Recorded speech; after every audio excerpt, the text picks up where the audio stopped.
years, finally, you were able to itong Philippine Arena na grabe, sobrang daming katao. Thank you so much. Alam mo, may napansin lang. Oh. Kasi normally, pagkatapos natin mag-perform, normally, after natin mag-perform, nagpapakilala tayo eh. Pero bakit di natin ginagawa? Di ba kaya nagpapakilala? Oo nga pala. Siyempre sa mga for the people who syempre travel across the world. First time all the way from their countries, from their respective countries. Siyempre, we have to greet them, of course, and sa mga bagong Pilipino ngayon lang po nakapanood ng aming concert. So, Pablo, ano ang mga natin dyan? Ano ba tayo napapakilala? Ano tayo magpapakilala? Isa-isa daw. Okay, simulan sa kanan. Paano nagbabasa?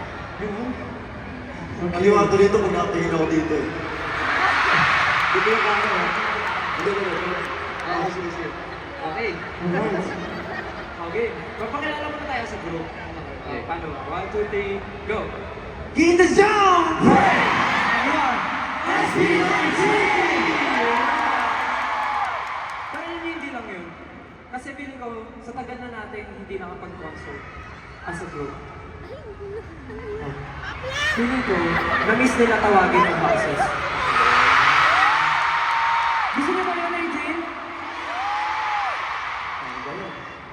For houses. Simulan mo na, Justin.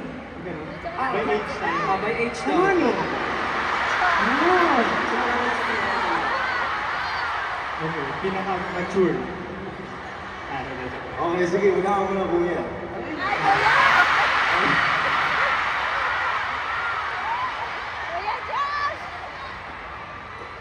Oh, game na. Hey!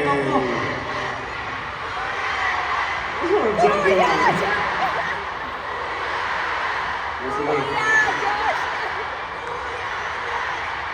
Para sa mga nagliliyab na taga-ihawan!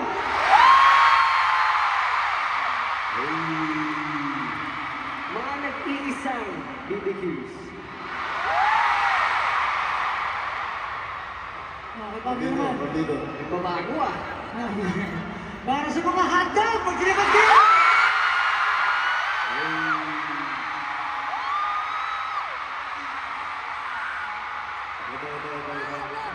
Gusto ko lang pakita mo ng kalimay. Sige, yun na wala. Gusto ko lang makakita. Tatawagin ko naman.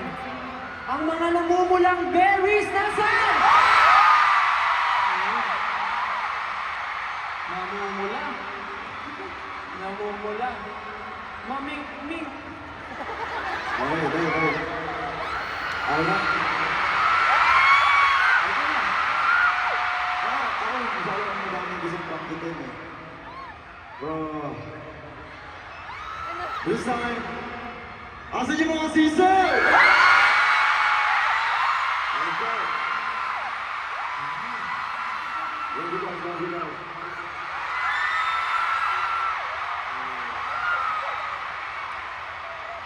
Okay. Last but not the least.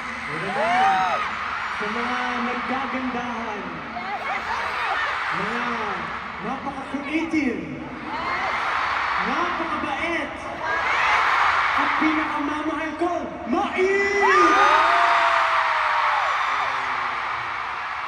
May time sila mag-type ng live stream na ganito. Napansin ko. Napapalit sila. Oo. Pero syempre, kahit may houses, pag tinawag mo yan, maingay yan. 18, Magino! Let's go!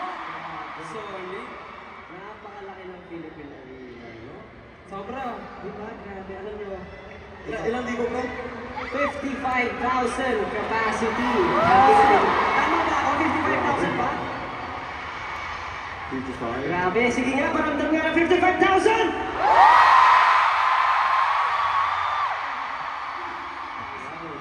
Ang sarap sa tenga. Alam niyo, sobrang pangarap lang namin dati na makapag-perform dito. Parang lagi kami nagda-daydream. Siyempre, di ba nakapag-perform lang kami sa Araneta, sa MOA, and other stages. Pero for the first time ever, ito yung solo concert natin dito sa Philippines. And 2 days nilang nilimas ang ating show. Grabe. Sobrang nakakatuwa lang po sa namin magpasalamat syempre sa pagtupad sa aming mga pangarap at sa ating mga pangarap together. Syempre hindi lang para sa amin. Kundi kasama kayo. And of course, bagong lahat, hindi namin kakalimutan yung mga fan projects na ginawa ninyo. And especially yung mga rap, bosses, The World Is Yours streamer na lumilipad. Mga outfits ninyo ngayon na nakikita namin. Nakita namin kanina, paparating kami sobrang aga namin eh. 6 a.m.? Anong oras yun? 8 naman. 8 a.m. Okay, mga 8 a.m. yun. Hindi mo naman sobrang aga. Pero, ayun, may nakikita kami na costume ng pang-dam, mga ganon. So, we're just, ayun, gaya niya. Yes. Nakita natin lahat, di ba? Kung yung mga bosses nila, kung ano yung mga projects nila. Pati yung mga banners nyo, grabe yung mga efforts nyo. Wala na namin gusto i-mention ang pasalamatan. Kaya naman, ayaw na namin patagalin pa. Kumapit kayo lahat kasi tonight is not just about the 5 of us. Hindi lang kami SB19, kasama kayo 18. This is our story. The beginning of the end. This is Simula at Wakas!